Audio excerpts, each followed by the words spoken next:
allez chercher les gens qui sont volontaires, qui sont dans le sens de ce que vous voulez faire, et renforcez-vous avec eux. C'est la manière de gérer cette affaire-là. Comprenez qu'avec ça, la négociation change totalement de nature. En fait, vous passez d'une négociation internationale, et si je puis dire d'une façon un petit peu brutale, à une foire commerciale ou une foire technologique. Vous allez voir d'autres pays, vous allez voir des entreprises, vous allez voir des banquiers, et vous allez dire, ce sujet-là, nous, ça nous intéresse. On est victime du changement climatique, on a un problème d'adaptation, les sujets qui traitent de l'adaptation, on va rentrer dedans. On a un potentiel d'énergie renouvelable, eh bien on va rentrer dans l'alliance, dans la coalition sur les énergies renouvelables. Je suis, si je puis dire, un vieil écolo qui a quand même compris, depuis 40 ans, qu'il n'y a pas d'autre planète habitable dans le coin. Je ne sais pas si vous en êtes aperçu, il n'y a pas d'autre planète habitable dans le coin. Bon, donc quand je suis né en 1950, il y avait 2,5 milliards d'habitants sur Terre. En 1990, qui a été l'année du début de la négociation climat, on était 5,6. Aujourd'hui, on est 7,4. Et en 2050, qui est l'horizon qui nous est donné par le GIEC, on sera 10 milliards. Et si je vis 100 ans, c'est-à-dire jusqu'en 2050, l'humanité aura été multipliée par 4. La surface agricole par habitant dans le monde a été divisée par 2 depuis les années 60. Et donc, la question majeure de l'humanité, c'est comment on va vivre ensemble. Comment on va vivre ensemble avec les ressources de cette planète-là, avec son environnement, et faire en sorte que ce soit juste, c'est-à-dire que tous les peuples aient accès et le droit à améliorer leurs conditions de vie, parce que si on doit gérer la maison commune, c'est-à-dire notre planète Terre tous ensemble, il faut que tout le monde ait accès à de bonnes conditions. C'est ça le cœur de la question. C'est ça la question du XXIe siècle. Alors, sur la question du climat et sur la question de l'énergie, mais aussi sur d'autres sujets. Sur les matières premières en général, sur d'autres sujets. Bon, et donc, c'est ça, moi, qui me motive.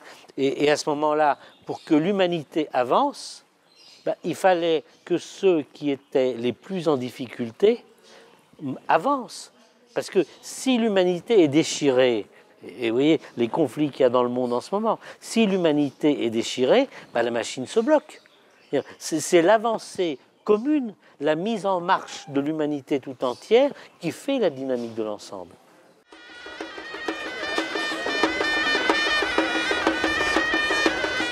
Pendant 15 ans, on a eu à régler un problème politique majeur. À partir du moment où, après le protocole de Kyoto, les États-Unis en étaient sortis, il a fallu rassembler l'ensemble de l'humanité. Parce que le pays le plus émetteur ne voulant pas jouer, les pays émergents ne voulaient pas y aller non plus. Et puis les pays en développement disaient « c'est pas notre affaire, c'est pas nous qui avons émis ces émissions de gaz à effet de serre ». Et il y a eu tout un processus qui a été très progressif. Les pays en développement ont très très vite compris que finalement les victimes c'était eux. Ils n'étaient pas responsables, mais c'était eux les victimes. Que derrière, finalement, ils avaient aussi des sujets qui les concernaient. Par exemple, la déforestation, la désertification, la perte des ressources en eau. Et que finalement, ils avaient besoin de s'engager. Et puis qu'ils avaient des ressources considérables d'énergie renouvelable qui étaient plutôt du côté des solutions par rapport à l'utilisation des combustibles fossiles pour lesquels ils étaient essentiellement des importateurs. Et donc est arrivée à la fin des années 2000 l'idée qu'il fallait changer de mode de développement, que l'histoire allait changer de direction et qu'il fallait que l'ensemble des pays en développement montent dans le bateau cette fois-ci. Et donc c'est ce qui a été fait à Paris. Les États-Unis étaient dans l'accord, les pays émergents étaient dans l'accord, l'ensemble des pays en développement et tous les pays africains sont montés dans le bateau. Maintenant, l'accord de Paris est terminé. On a cet accord universel, c'est le socle. Maintenant, la question c'est comment on va mettre tout ça en œuvre et comment on va faire que les pays qui en ont le plus besoin aient accès à l'argent et accès au savoir-faire, aux technologies, alors que jusqu'à présent, finalement, c'était les pays les mieux organisés, les Chinois ou les Indiens, qui raflaient l'argent d'aide internationale au développement, et pas les pays africains. Donc on est maintenant dans cette étape-là, comment les pays africains vont bénéficier des dispositifs. Dans une bataille, personne ne voit la totalité de la bataille. Chacun connaît les actions qu'il fait, mais personne ne voit l'ensemble. Et on va être dans une transition qui va être dans un brouillard de guerre. Chaque pays, chaque acteur saura ce qu'il fait, mais il n'aura pas l'explication, le récit, la mise en cohérence de ce qui se passe sur tous les secteurs, sur l'ensemble de l'humanité. C'est en fait une tournante dans le cadre des Nations Unies entre 5 parties du monde. L'Europe de l'Ouest, l'Europe de l'Est, contexte de l'après-guerre, l'Asie, l'Afrique et les Amériques. Et donc on a déjà eu 4 COP, enfin c'est la 4e COP africaine dans cette tournante-là. Et les COP africaines ont cette particularité de toujours bien réussir. Pourquoi ? Parce que justement, vu qu'on est en contact avec les pays les plus victimes, les pays les plus sensibles, ça montre une urgence, ça donne une pression, ça donne une vitalité à la négociation. La première, ça a été Nairobi. Et c'est à Nairobi qu'a été accepté le fait de prendre en compte la question de l'adaptation. Avant Nairobi, c'est-à-dire 2004, la question de l'adaptation n'était pas traitée. Ensuite, ça a été Marrakech. Marrakech en 2001, ça a été là où on a fini le protocole de Kyoto. Et c'était 2 mois après le 11 septembre. C'était dans un contexte politique très difficile. Et donc moi, j'étais très actif à la conférence de Marrakech. Ensuite, ça a été Durban en 2011.